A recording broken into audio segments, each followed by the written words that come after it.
Assalamualaikum warahmatullahi wabarakatuh. Perkenalkan, nama saya Nita Kurniasari, NIM 2021-53-135, kelas D, Prodi Sistem Informasi, Fakultas Teknik, Universitas Muria Kudus. Hari ini saya akan menyampaikan materi pertemuan ketiga, yaitu analisis dan pencatatan transaksi bisnis. Sebelum masuk ke materinya, kita perlu mengetahui tujuan dari pembelajaran analisis dan pencatatan transaksi bisnis. Berikut tujuan-tujuannya. Yang pertama, menjelaskan mengapa akun digunakan untuk mencatat dan mengikhtisarkan pengaruh transaksi terhadap laporan keuangan. Yang kedua, menjelaskan karakteristik suatu akun.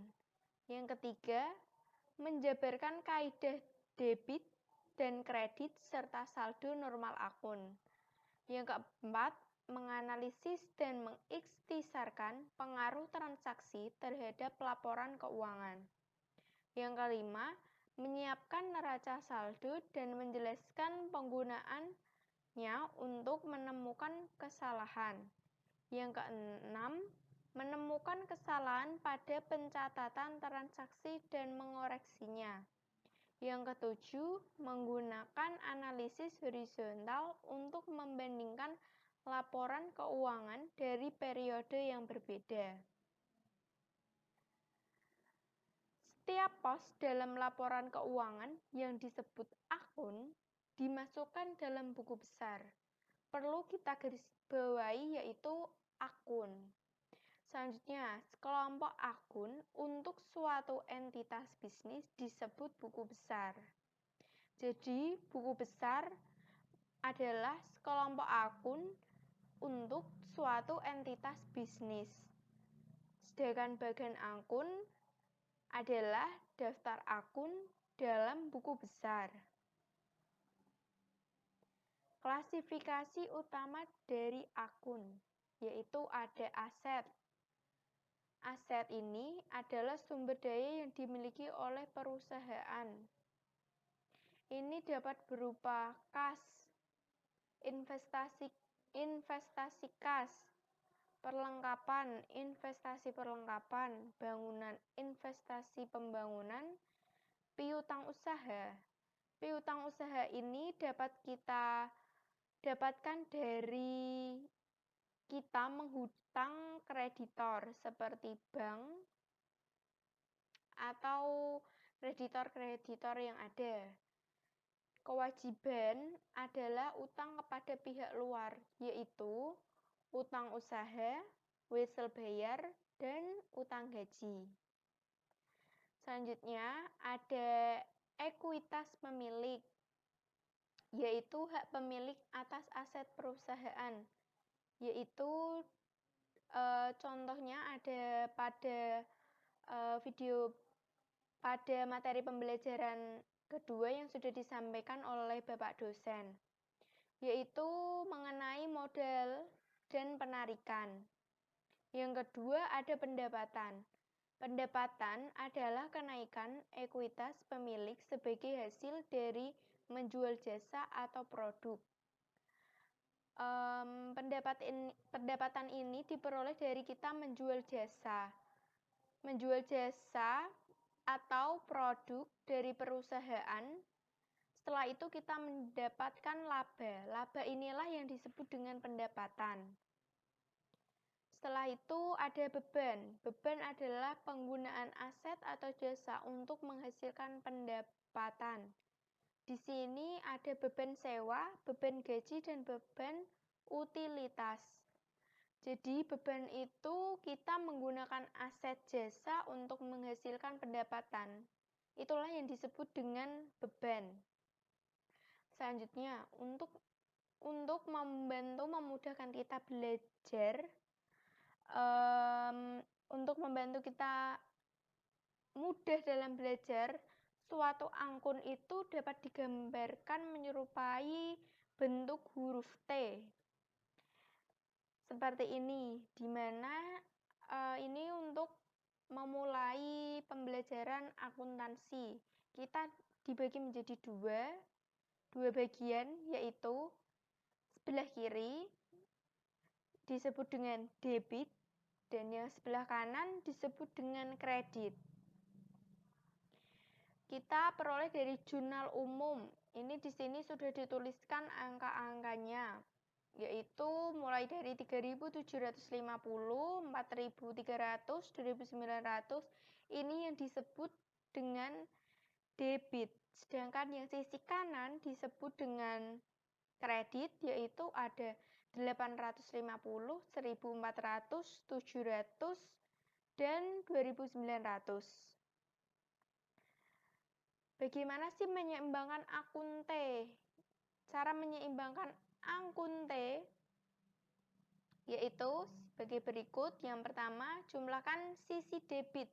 Kita jumlahkan 3.750 dengan 4.300 dengan 2.900. Itu hasilnya 10.950.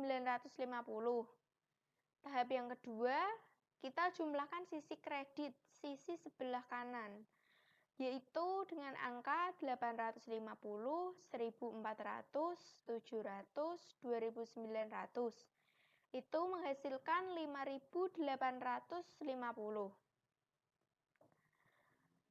Caranya, untuk mendapatkan saldo akun, kita kurangkan total kredit dari total debit, yaitu 10.950 dikurangkan 5.850, menghasilkan 5.100. 5.100 itulah yang disebut dengan saldo akun atau laba.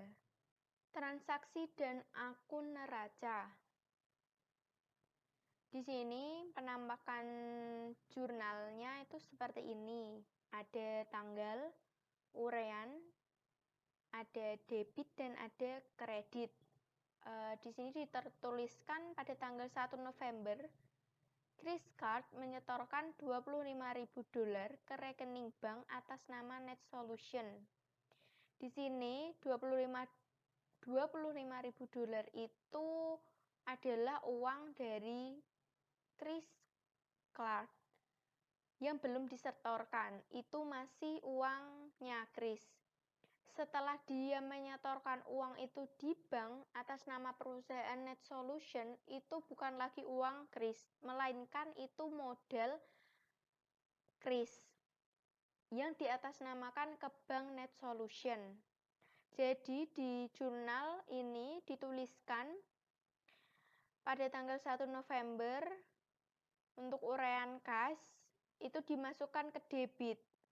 Sedangkan model Chris itu tadi dimasukkan ke kredit karena untuk menginvestasikan di Net Solution. Next, dampak dari jurnal ini di buku besar, ini adalah tampilan dari buku besar, yaitu ada sisi kas dan ada modelnya Chris. Pada tanggal 1 November tadi, Chris debit dengan debit $25.000 itu masuk ke kas Net Solution. Sedangkan modelnya Chris itu ke kredit karena dia menginvestasikan uangnya dia ke rekening banknya Net Solution. Jadi dia balance. Selanjutnya, pada tanggal 5 November, Net Solution membeli tanah senilai $20.000 secara tunai. Di sini, pada tanggal 5 November, pada jurnal, untuk uraian tanah, pembeli tanah itu debitnya $20.000, sedangkan kasnya berkurang $20.000 karena untuk membeli tanah yang digunakan untuk mendirikan bangunan. Dampak dari jurnal di buku besar seperti ini. Kas, sebelah kiri kas, sebelah kanan tanah.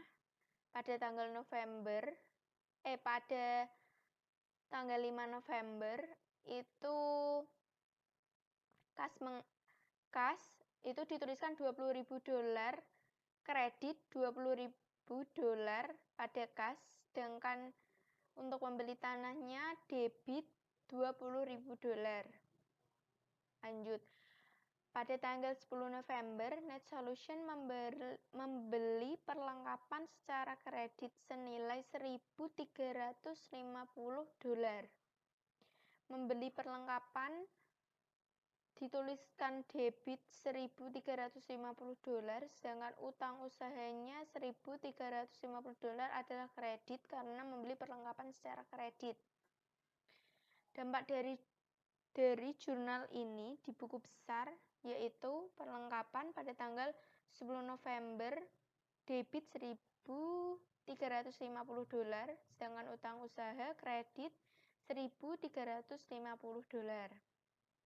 Lanjut, pada tanggal 30 November Net Solution membayar kreditor sebesar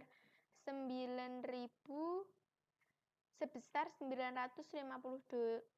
Dia membayar utang usahanya yang dituliskan pada debit $950. Kasnya berkurang untuk membayar utang usaha kepada kreditor. Kreditnya $950. Sekian yang dapat saya sampaikan dari materi pertemuan ketiga. Apabila ada kesalahan dalam berkata-kata, saya memohon maaf sebesar-besarnya. Wassalamualaikum warahmatullahi wabarakatuh.